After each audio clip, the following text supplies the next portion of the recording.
I remember Sundays, I would just get so fucked up, get so drunk, and I would go back to the car by myself after being the man of the night, and I would just cry. I would just break down and cry, and for no reason. I had no reason to cry. No reason. At the time, I thought I had no reason. I was making money. I had all these friends with me. You know what I mean? Like I had gigs, whatever I was doing, what I was doing. I looked good on the internet. I was doing something with myself, but it was just like I would just go to the car and I would cry. I would just for no reason. I would call my mom and I'd be like, "Mom, I can't stop drinking. I can't stop drinking. I want to stop so bad. Like I don't know what to do with myself. I don't know how to stop. I can't stop as bad as I want to."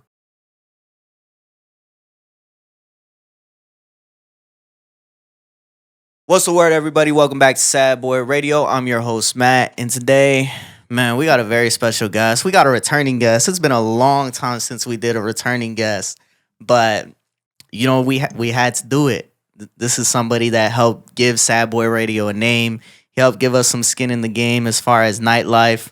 He's probably the reason I got recognized the first time at the Mine. Opening DJ for one of Chicago's hottest up-and-coming artists, star bands. He established himself in the nightlife industry. He established himself in the underground DJ scene, throwing parties at fucking houses, tearing people's shit up.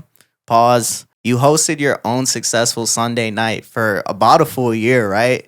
Just about a full year. Man, introduce yourself, bro. What's going on, man? First off, thank you for having me back, bro. I'm DJ Drip, the hottest, youngest DJ in the Midwest. I can only say that for so much longer. Yeah, but I was gonna say you're not too young no more, bro. But yeah, man, that's who I am. If you don't know me, now you do. So it's been 2.5 years, bro. A lot has happened since then. Definitely. No more V5. No more V5. Subow Sunday came and went. Ran its course. You just booked your first tour. Yes, sir. You're in love now. Yes, sir. Skinny Drip. He's back. How you feeling, bro? Man, I feel great. I think I feel I feel the best I've probably ever felt, for real. Before we get into all the health shit, right? There's a lot of shit that's gone on in your life. Like, we just listed all of it. First, we got to start off with tour. How did this opportunity come about for you to go on your first tour? Just like anything else, it kind of just happened. Shout out my boy Nike. I've been locked on my boy Nike for years, and he's always just backed me, supported me. We never really got no working together, but he just hit me, and he was just like, "Yo," he was like, "You ever been on tour?" Just on a random day, and I was like, "Nah, like, what's up?" He's like, "I got this artist, Star Bands. We're going on tour with V's, 35 dates out the country." He's like, "We want you to be her DJ," and I'm like, "You know the answer, you know what I'm saying? You know the answer. Let's do it." Gave me a call a week later. He confirmed it. And since then, I kind of just been, you know what I'm saying, slowly locking in with them. I met her family just about 2 weeks ago. Met her for the first time 2 weeks ago. I just literally rocked the show about an hour ago. We just opened up for JT. That was actually the first time I've ever performed with her. So, yeah, we got a show this Friday in Detroit. It's a music festival. They got Dej Loaf, Babyface Ray, Sada Baby, a couple other names, and she's performing. So I'm gonna be out that way, and then tour starts the beginning of September. So we're catching you right in time before you're out of here. Yep. What was it about this tour that signified the next step for you? I've done all these things. I've reached a lot of my accomplishments and goals that I've set for myself through the years. And of course, every DJ dreams about going on tour. That's one of the biggest goals. That's one of the reasons why a lot of DJs do this, just to get on the big stage and rock out and be able to go to different cities and different countries, and you know what I'm saying, just do what you love. So that was the next thing for me, just solidifying that. You know what I'm saying? You're a tour DJ. You're one of those. So what does the next step after that look like? I'm sure you have some sort of idea. I don't even know if you've thought that far ahead, though. Yeah, I've definitely thought about it. You know what I mean? I just want to keep the ball rolling. Lock in with more artists, go back on tour. When I'm out on tour, I want to lock in with promoters, venues, clubs, lock all that in. So when I come back, boom, I got connects here in this city, in this country, and just go rock out nightclubs, meet other artists, and hop on their tour and, you know what I'm saying, just go from there. I've seen you reach certain heights and you came back with different shit each time, right? Because after V5, you kind of like went silent and then you come back with Subow Sunday. And after Súbelo Sunday, you kind of go silent and you come back with a rebrand. You come back with a new look. You come back with, I'm going on tour. So, like, there's always something new going on, even when you don't see it, right? Now, outside of that, before we get to that, we got to talk about V5. We got to talk about Súbelo. We got to talk about everything that's happened in between. Why walk away from one of the hottest promotions going on at that time? It wasn't really me walking away. I just, honestly, I mix pleasure with business. And in this industry, that's a big no-no. That's like a number one rule. You don't mix pleasure with business. You don't mix family with business. No, none of that. And me just being young, me being dumb, me thinking I was funny, me thinking, you know what I'm saying, fuck it. I did what I did and it cost me, but fuck it, I did what I did. What can you say? In what ways did you see yourself grow from that situation, though? I kind of put myself in a position where I fucked up my own bag. You know what I'm saying? I fucked up my own bag. And you can't blame nobody but yourself. You can't do nothing but take accountability for your own actions. And you kind of just got to live with it and keep it rocking from there. You know what I mean? You did what you did at that point. You got to stand on what you did. And at that time, like, there was a huge push behind Drip from V5. Facts. So it really was you fucking up the bag. Yeah, definitely fucked up the bag. I don't want to, like, pile on, but it's the truth. You know what I'm saying? And I'm sure everyone wants to know. I've never spoke on it. I'm sure everyone wants to know, like, that's what it was. If you know, you know. If you don't, I mean, I'm telling you what it is. I mix pleasure with business and fuck me over. Why do you feel like you held on to it for so long? Why didn't you speak on it before? I don't know. Just, you know what I'm saying? Not everyone needs to know everything. And it was kind of like, why am I going to go around and tell on myself that I fucked up my own bag doing something, get myself involved in something I shouldn't have been involved in. You know what I'm saying? Knowing what I was getting myself involved in at that point. What do you feel like was the most important lesson that working with V5 left you with? Shit, I loved when I worked with them. You know what I'm saying? That they gave me opportunity. They put money in my pocket. I was shown a lot of support and love from them when I was with them. I just picked up so much, you know what I'm saying? As a DJ, being in all the major clubs, switching on my genre, just learning how to work in bigger crowds and just everything, you know what I'm saying? Everything that the nightlife comes with, I kind of just picked it up in that time. We talked about it in the first interview. That was when you, I don't know if it was when you first started working with them, but it was around that time, right? Just around that time, yeah. And it was so amazing seeing that transition. You were going through a lot at that time, too. Yeah, I was definitely going through a lot looking back. Yeah. So how did you take those lessons over to Súbelo Sunday when you started your own night over at Era? Really, I got the call from Era, and they were like, yo, we want to start our own Sunday nights. We don't have nothing really going on Sundays. We want to do a Latin night. And we want you to come and host it. And I was like, okay, cool. Put it together. And I didn't think it was going to become what it became. You know what I mean? But at the time, I had a big group of friends that I was with. And they were popping out with me every weekend, coming to all the gigs. And they were kind of like the whole like image behind it with me. So I kind of just took everything I knew from nightlife, everything I knew about promotion, just making myself look good, wanting to bring other people to the parties, and just wanting to be a part of this movement that I had going on. So I kind of just put all that together and just made it happen, made it what it was. Why'd Era call you? What was it that they wanted? They knew I had the crowd. They definitely seen the backing I had, the support. They seen I could pull a crowd. They liked the music that I played. I was working with Era before that. And they just wanted something different. You know what I mean? They're a hip hop club. They're a urban club, I'd say. But they just wanted something different. You know what I mean? They wanted to offer their crowd something different and just have that versatility to them. So, man, that was a time because every week you're trying to figure out, okay, what do they do different? Yeah. You got to find a different DJ. You got to find a different aspect, a different twist. And that's what made those posters so hard. That's what made, that the unique experience that you created such a great thing. Yeah. But before you get to Era, there was this question of what's next? What is my place within this industry? Right. And honestly, like right around that time, I really didn't know. I was kind of just going with the flow, trying to catch up on bookings because, like I said, I had fucked up my bag. So I'm just trying to get as much work from everywhere I can, just to keep the bag coming, just to keep the work flowing. You know what I mean?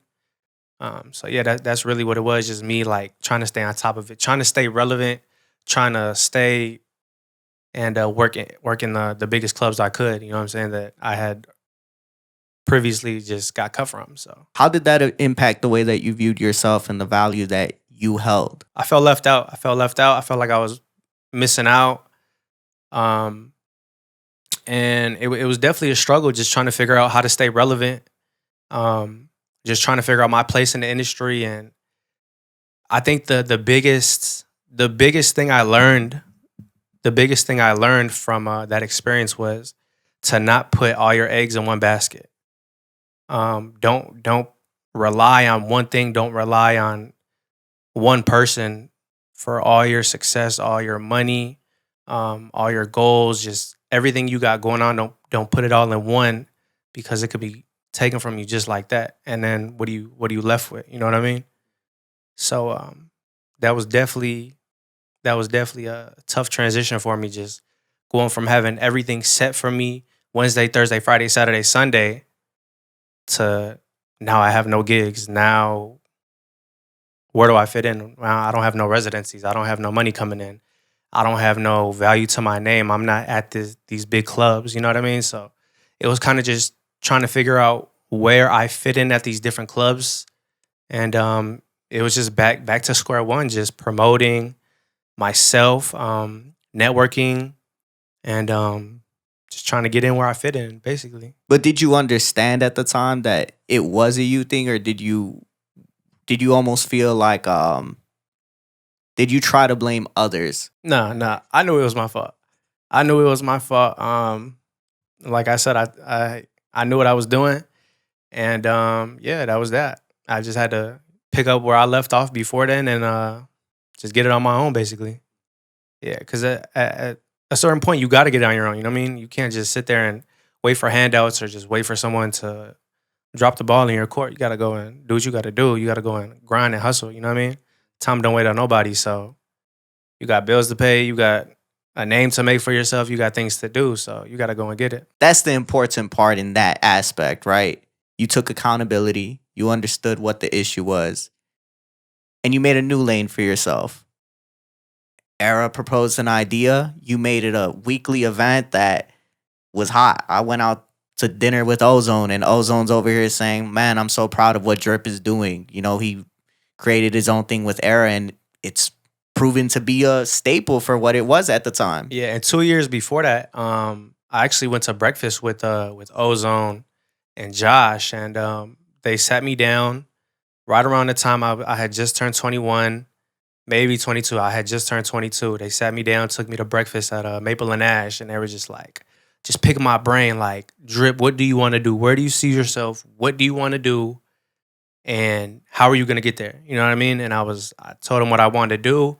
And they were the ones that were like, you need to start your own night. You know what I mean? You need to start your own night.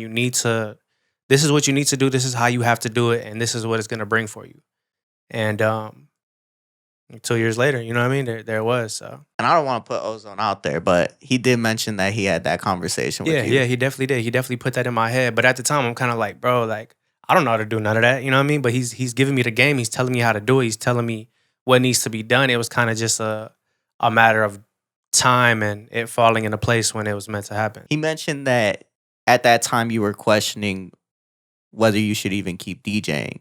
Yeah. I think it was. It was just like, is this the right lane for me? Is this what's gonna keep the bills paid? Is this what has longevity? It was kind of just like me trying to figure myself out as a person and as a DJ. And like I said, just finding myself where I fit in the industry. How do you find those thoughts relating to what you got going on today, right? Because even in the message you sent me, what's the next steps?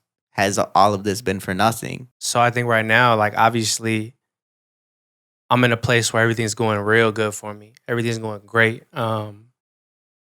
Mentally, physically, emotionally, just everything's going great. And it's kind of like you build to get to this place, And once you're there, like you kind of just got to keep building. You can't get comfortable, and I think that's where a lot of people just fall. They get too comfortable and they just ride the wave where they're at.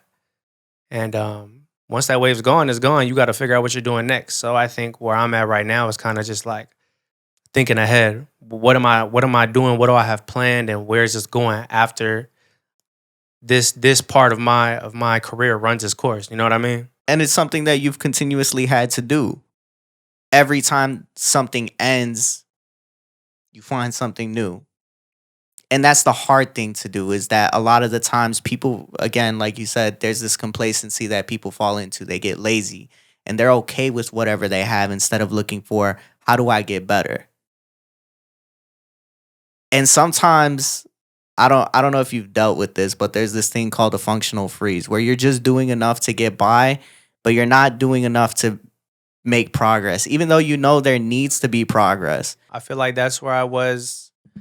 I wouldn't say about a year ago, but just about once Subow Sunday had ran its course, it was kind of like, what am I doing? Like, what do I do now? What am I doing with myself? It was kind of just like I had put all my eggs in one basket.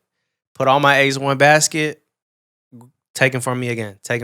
So it was kind of just like, where do I go from here? And it was more than just on the DJ perspective. It kind of played into like just my personal life and who I am as a person and who I wanted to become as a person to become who I wanted to be as a DJ. In what ways? I had let myself go in all aspects, I feel. I wasn't comfortable with myself anymore. I just didn't like the person who I became. I didn't like the person who I turned myself into. So it was kind of like, you got to change that before you change anything. You know what I mean? I am who I am as a DJ because who I am outside of that, who I am as a person behind all of that. So I had to go and change that first before I can go and change that as a DJ and become this person and this DJ who I am right now. And it's crazy because 2.5 years ago, that's what you talked about, is that this industry can change you and it can make people into people that they don't recognize anymore. This industry can make or break you. And I knew that early on, but no one ever thinks it's going to break you. No one ever thinks that, you know what I mean? Especially me at the time, I had it all, you know what I mean? Had the clubs, I had the money, I had everyone around me, whatever you seen it, that's what it was.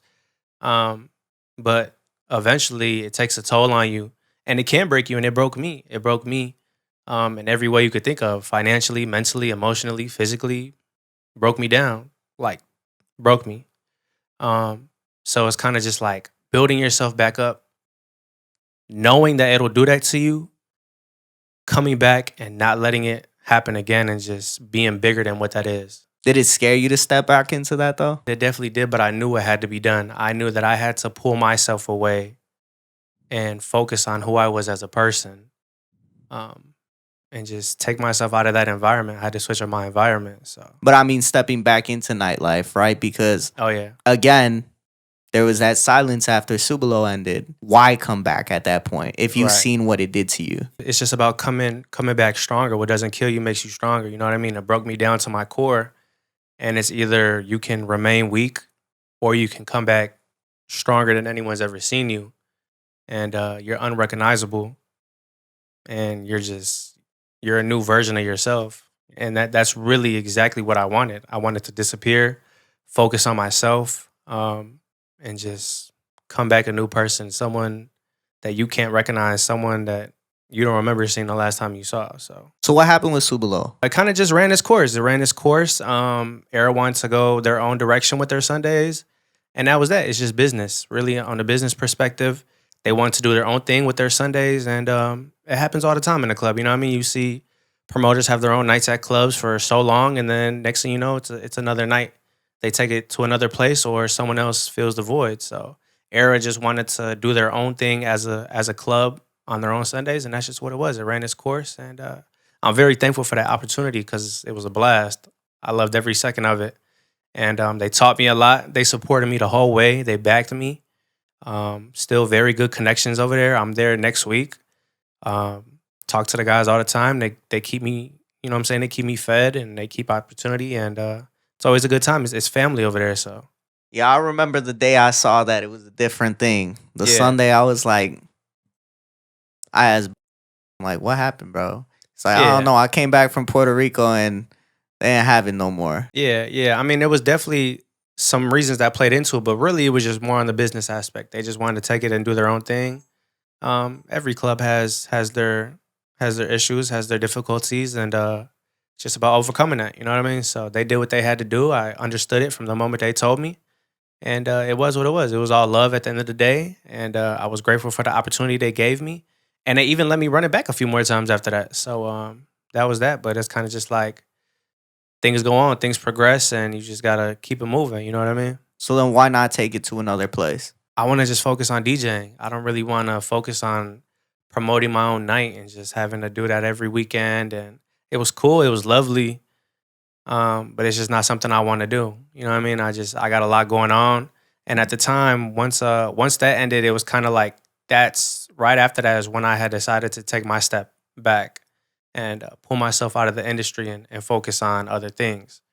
So yeah, it's just not something I wanna take on. As an individual, as a DJ, I don't really want to be seen as a promoter, someone who has my own night, like putting on my own night, maybe in the future, but right now I'm focused on DJing. Was there something else going on that really forced you to take that step back outside of, this night shutting down? You start to dislike the person you see in the mirror. Yeah, yeah. But what was that final straw that was really like, I'm out? Really, I was stuck on alcohol real bad. I wouldn't call myself. I wouldn't have called myself an alcoholic at that time, but I was real close to it. I was on the verge. An alcoholic is someone who depends and relies on alcohol to get out of bed to function. Me, I was relying on it to DJ, to be comfortable with myself, and to shake those nerves and just to be confident and be on the mic. And I would just get so fucked up, bro. I was drinking a fifth Friday through Sunday, like to myself. Um, and it was terrible. It was terrible. You're literally poisoning your body. I was poisoning myself, and I felt it. I seen the toll it was taking on me mentally, physically, financially, emotionally. Um, but at that time, it was just like I was so stuck on the alcohol, and I couldn't kick the cup. And one day, enough was enough. You know what I mean?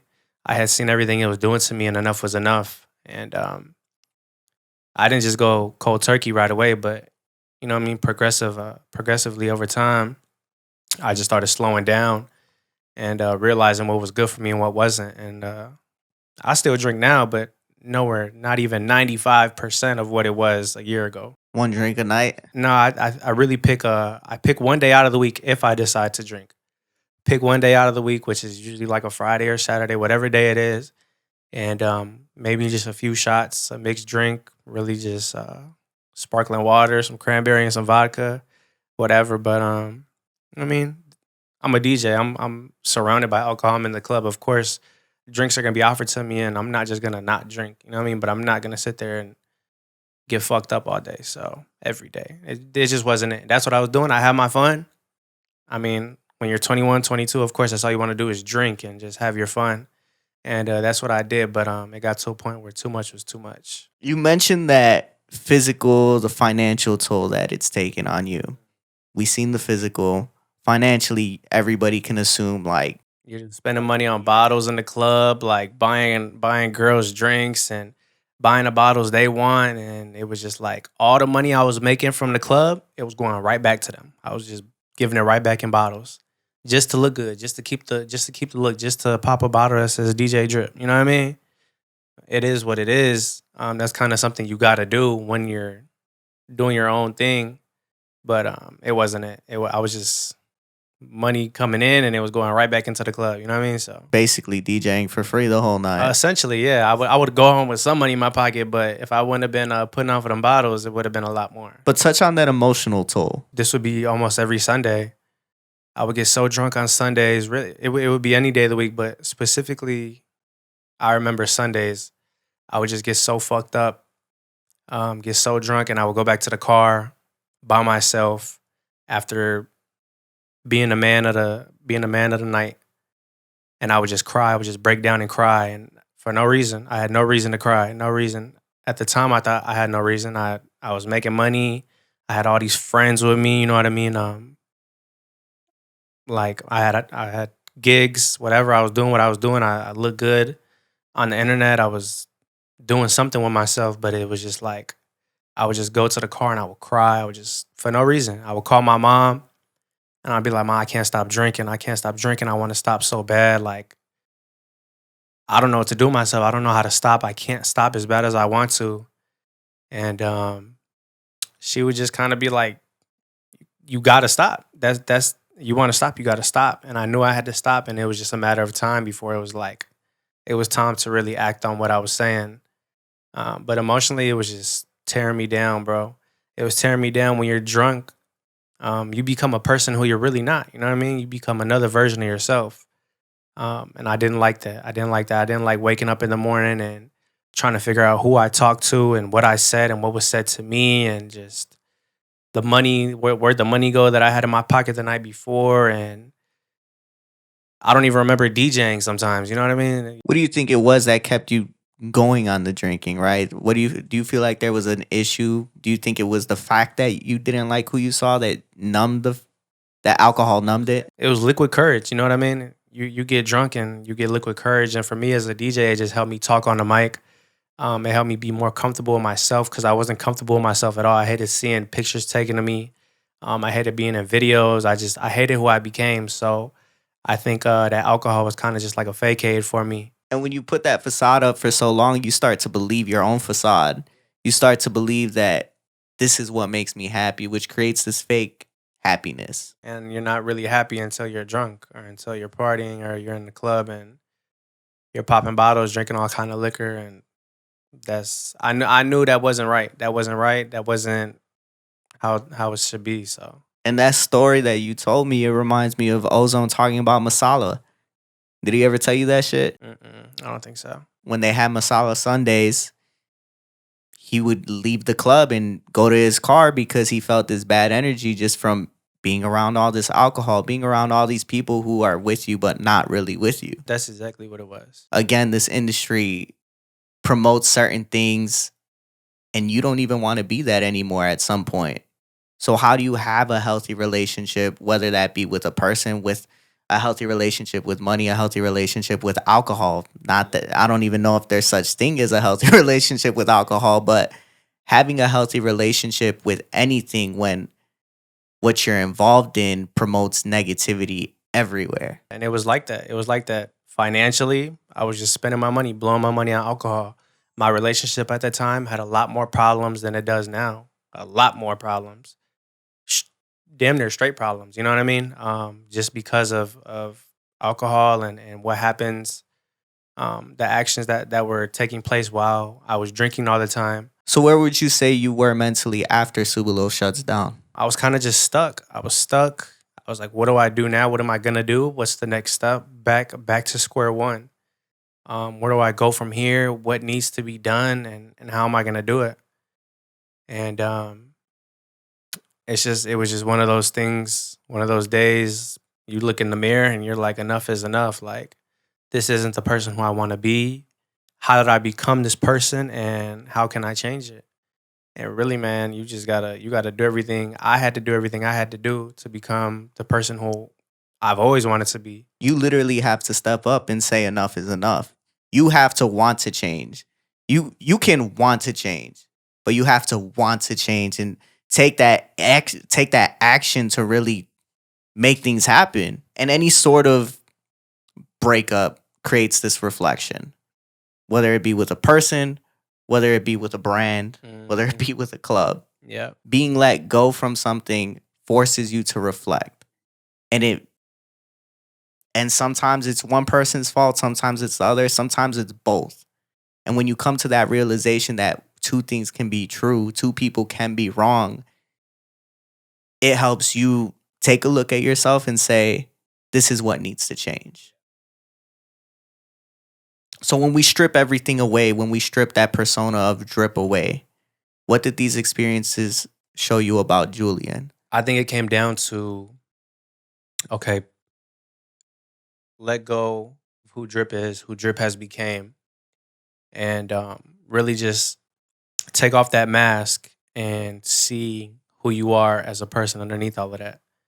And what led you, what led myself to become that version of a DJ and also that version of myself, and just stripping it down to what I had to do just to become the person I am today, and where to start and how to start. So you become this person that you don't like.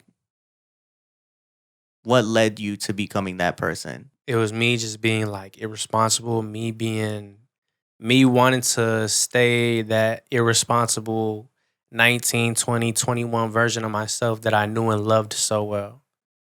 And it was kind of just like it was time to grow up. It was time to grow up. It was time to put the big boy shoes on and just become a man at that point. You know what I mean? Just grow up, really grow up. That's what it was. It was time to grow up. It was time to. You can only, you know what I mean, go so crazy and go so hard until it catches up to you. Until really, that's who you become as a whole person.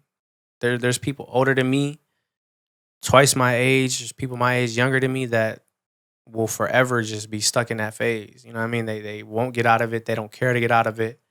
And that shows on their characteristics. You know what I mean? When you see them out and you know them as a person, that's just who they are. And then you see people who know right from wrong, and those are the kind of people you want to be around. That's the type of person that ideally you should be. You know what I mean? So it was kind of like, do I want to be this person and be stuck, just keep doing what I'm doing, or do I want to be the person who I need to become for myself, for my relationship, financially, emotionally, physically, for my family? You know what I mean? So You were literally like the hottest and youngest DJ at that time. 19 to 21, this whole persona, it's become who you are. You allowed it to take over who Julian was. And rightfully so. You earned that opportunity. You earned all the accolades that you had received at that time. yeah, But understanding that this can only go so far. until you take it too far. Once you take it too far, then it kind of takes its own direction. It kind of, instead of you leading it, it leads you. You know what I mean? So I was kind of just letting Drip run Julian instead of Julian run Drip. And that's exactly how the downfall came to be. So I took a song, right? And it's the song by Sorry by Kid Laroi. And in the song he says, went to Mexico for like 6 days, came back, and now I still feel the same way, fucked up, in pain. And going through all of these things, again, it goes back to that facade. Yeah, I can go to Mexico for 6 days. I'm the man. Kid Laroi's been famous for how long now? Forever and a half. Still only 21, 22 years old. He has everything that you could possibly want. But that money and fame doesn't change anything. Just like your situation. That money and that popularity within Chicago, it didn't change anything. It didn't make me happy because everybody's happy to be at the party. This year has been a blur because I was going through my own shit. I probably barely remember the past 4 months. And it's not because I was drinking. It's not because I was using anything. It's been a blur just because I was down bad for real. It happens. So you go through that and it's like, okay, my videos are doing 100,000 views. I got 1 million or 2 million here and there. But what does that do for me? Because I'm not getting paid off of it. These people that like this post, they don't like Matt. They like Sad Boy Radio, but they don't even really like it because they don't understand it. They just seen a video they related to. Just like for you, people see this person that they can relate to because you're the person that brings the good time. So yeah, I'll go out for the night, but I'll go back to that same car and I'll cry my eyes out. And it's like once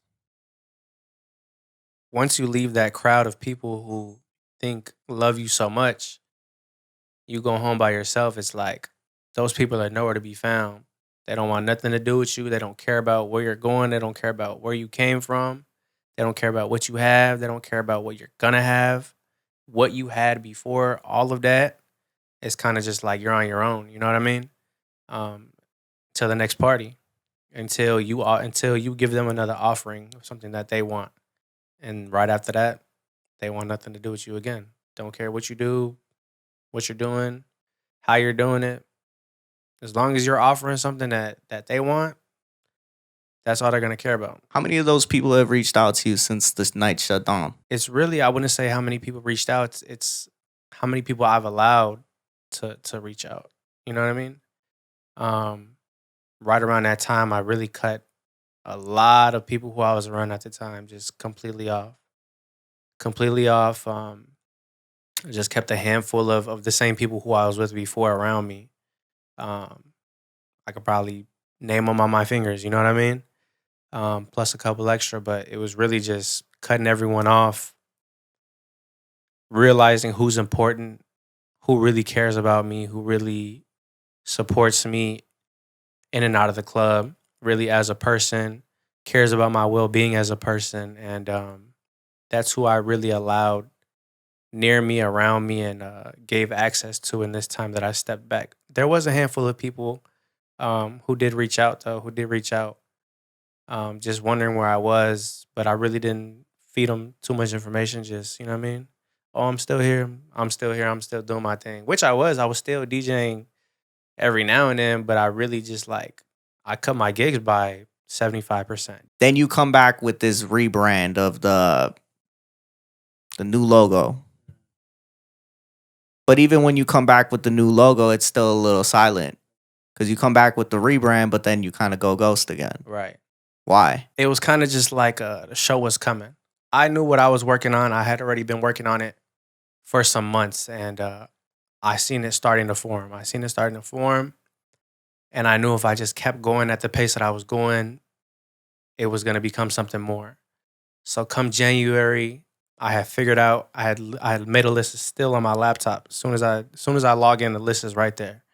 I had made a list of everything I needed to do that month, the month after, and all of this year. And I started checking things off. I need a new logo. I need I restarted my entire music library. Um, I need new pictures. I need new drops. I need this. I need that. You know what I mean? Um, and it was kind of just like putting things out one thing at a time. Okay, last year I only made 9 or 10 Instagram posts the whole year compared to the year before that. I had made probably like 30. And that just goes back to me being uncomfortable with myself in front of the camera, just me hating myself, me not posting because I didn't like the way I looked. I didn't like what I had going on. So come January, it's like, okay, I'm gonna put the logo out and let's get back in front of the camera because I was just starting to get just a little bit comfortable with who I was. Um, I had cut all my hair off in January, like the first week of January. So that's why you see those Like those bald? yeah, those first couple of pictures on my Instagram, I had a do rag on because I had no hair. Yeah, completely just bald.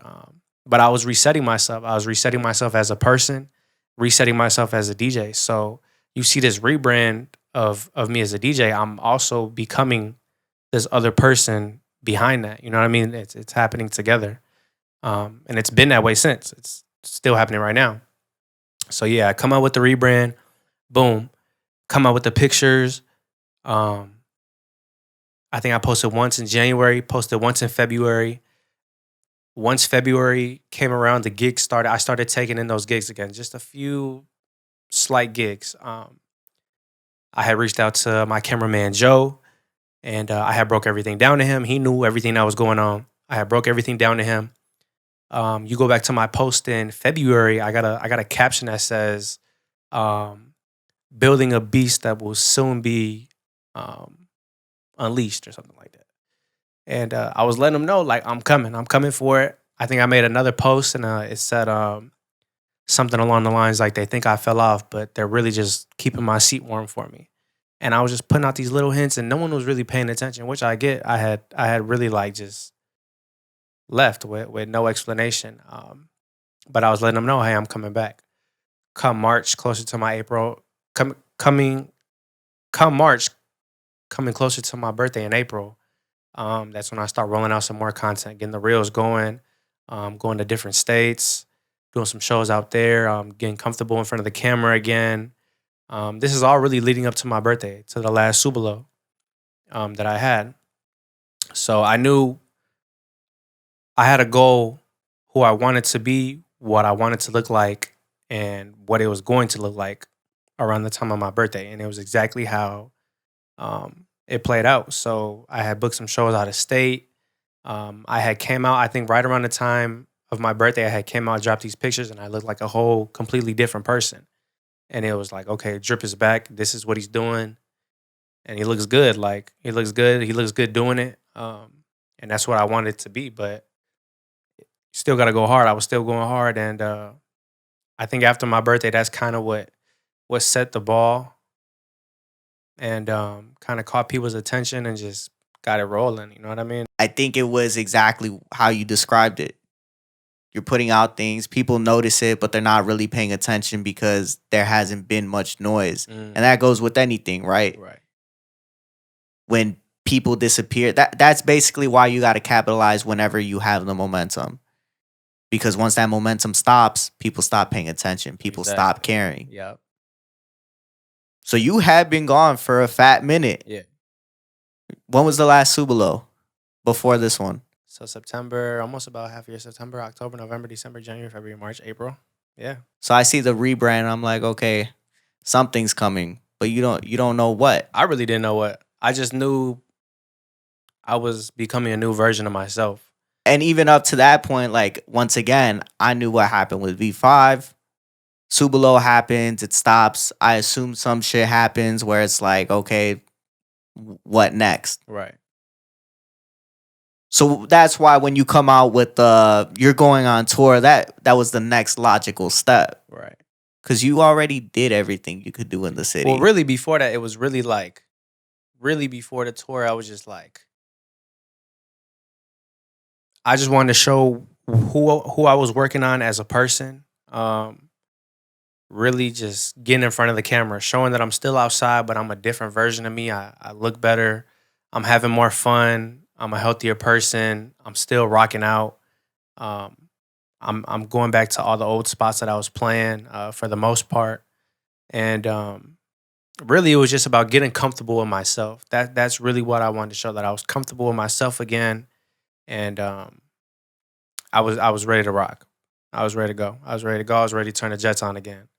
And I got the call, man, and it's really what I've been waiting for. You know what I mean? So shit, everything happens when it needs to, bro. You were just outside with V5 though, weren't you? I slid on them. Is that something we could expect to see? Nothing confirmed, but it's some things in the air. It's been a while. It'd be nice. It'd be nice. It'd be cool. How do you feel like focusing on your health has helped you redefine your identity? I don't even know how to put it into words, bro.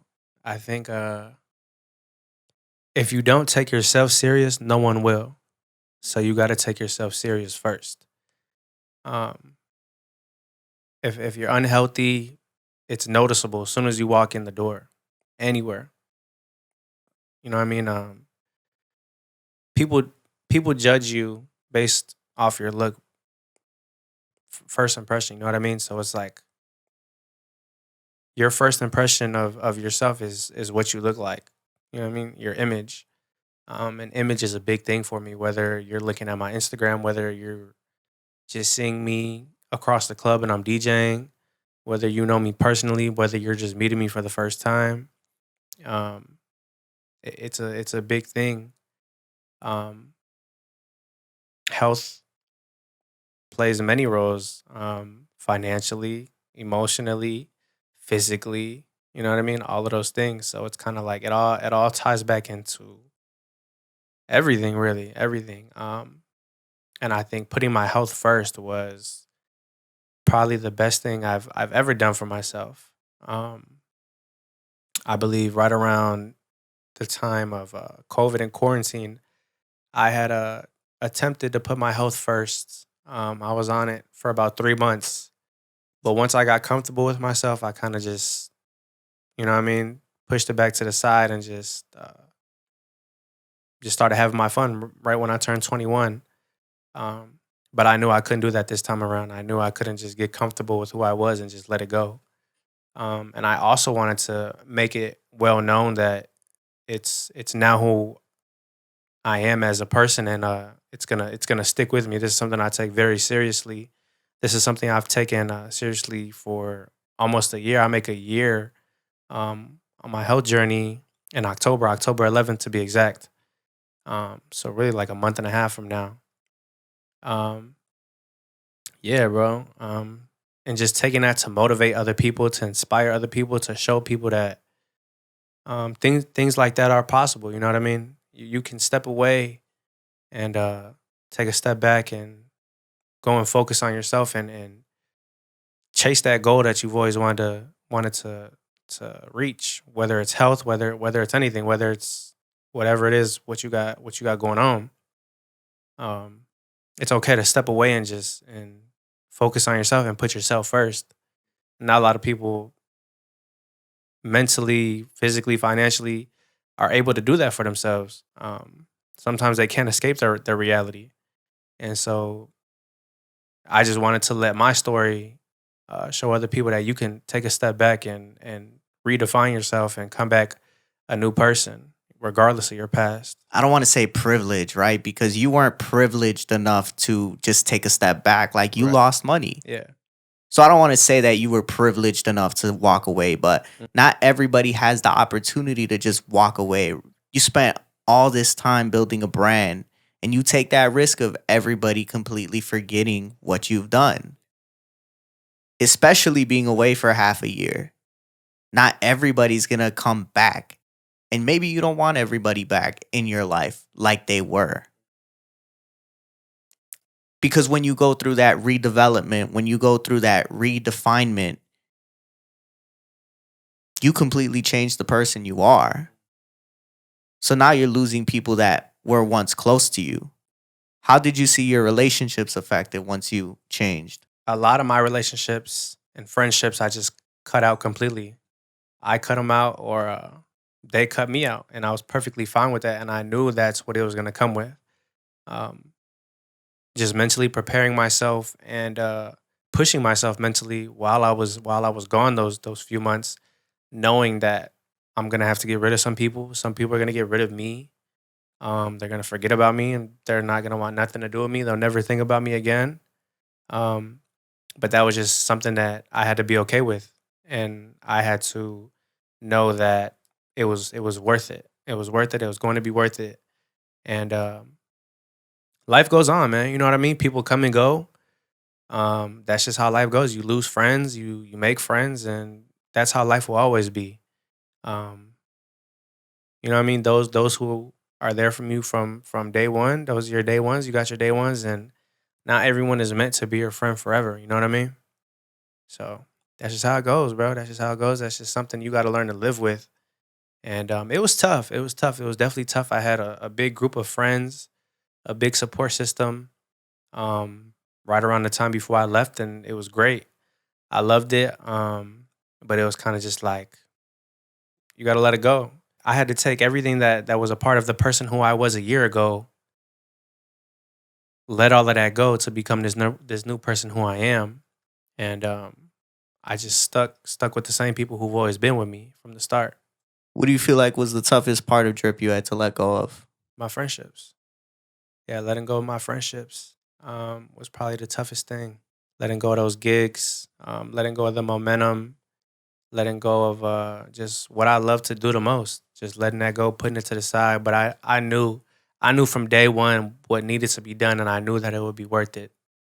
Come this time around, I knew exactly what was gonna happen. I knew how it was gonna unfold, and I told myself all those months I was in the dark, how this was gonna unfold for me, how it was gonna play out, and it's literally happening right now. It's happening. It's unfolding in front of my eyes right now, exactly how I planned it to be.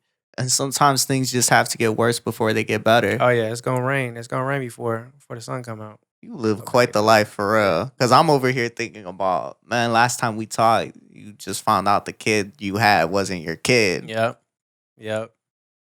Drip, you are not the father, Mhm. sons. You know what I'm Yep. saying? Like, so to see this version 2.5 years later, like, it's a big change. I'm not the same person who I was in that last interview.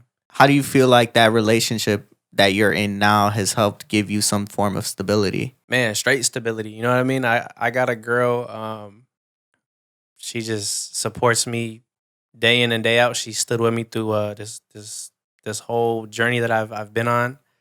Um, and you need a person like that. You know what I mean? You need a person like that just to know that they got your back, and just to know that regardless of who you are, they got you. They got you no matter what. Was there any part of Drip that you held on to? No, and I've never thought about that till right now. I didn't hold on to anything. Just the people closest to me. Everything. I broke it down. It broke me down. It broke me down, and then I took it to its roots. What did that look like when you talk about that it broke you down? Everything I had, everything around me, it was like, what did I have to show for it? And it was nothing. I didn't have anything to show for it. Once Súbelo ran its course, it was kind of just like the friendships started to break apart. Um, the money wasn't coming in. I didn't like who I was as a person. I was having problems in my relationship. Um, I didn't have nothing. You know what I mean? It was kind of like I dug myself in this hole, and I had to dig myself out. You know what I mean? I had to get myself out, and I was the only one who could do that. Um, and you just start one day at a time. One day you hit rock bottom, you can't go no lower than that. And there's only one way to go, and that's up. And I had to. It's either you stay there, you get yourself out of it. So, and I'm still to this day, you know what I mean? Daily, I'm getting myself out of it every day. Every day is a step forward, a step up. What does the future look like for Julian? Not even Drip. The future looks real good. Looks real good right now. I just want to stay in the gym. Really, that's my biggest thing, bro. I put the gym before anything. I put the gym before DJing. I put it before anything. That comes first. Second comes my relationships, and third comes DJing. And as much as I love DJing, it's who I am. Um, Sometimes you gotta prioritize. I'm glad that you've come to this realization. I'm glad to see the person that I see today because I know it wasn't an easy journey.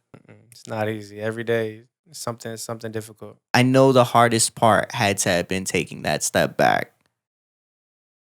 You make it sound so easy throughout this interview. You made it sound like I needed it. I was broken. There was all this negative. But again, when you build that brand, when you build this persona, having to walk away from that high essentially, you get every single weekend. You got these people that show you unconditional love, but it's conditional based off of what you give them every single week. But at the time, you don't view it like that. You view it as, again, to reference the song I referenced last time we talked, hell yeah, fucking right. You think these people are with you? Hell yeah. And in reality, they only love me because I provide them with this. So you walked away from something that you built since you were, 18? That's 5-6 years of your life. It's not something that's easy. So I do applaud you on that, on walking away and then even coming back, because you really could have left it. You saw it provide you with nothing at the end of the day. You got these relationships and these skills, but it stripped away your happiness and the person that you even knew the person that you knew before. So what does that leave you with? I think it leaves me with knowing no matter everything I have as a DJ, no matter all the support, all the love I get from doing this, at the end of the day, really all you have is yourself. No matter what, everything can be taken from you in a second. The devil comes for you at your highest moment. Just make sure you always got you. You know what I mean? Make sure you always have you. When no one else got you and all you got is yourself and you don't even got yourself, that's rock bottom. Well, I appreciate you sliding, bro. Thank you for having me, man. You got anything you want to plug? Shout out Sad Boy Radio. Always coming through. My dog, he's on the ground right now. I love what you're doing, bro. Keep progressing. Keep doing what you're doing, putting on, giving these influencers, giving these people, these artists, everyone a platform to come and speak on things that they don't really get the chance to speak on ever. You know what I mean?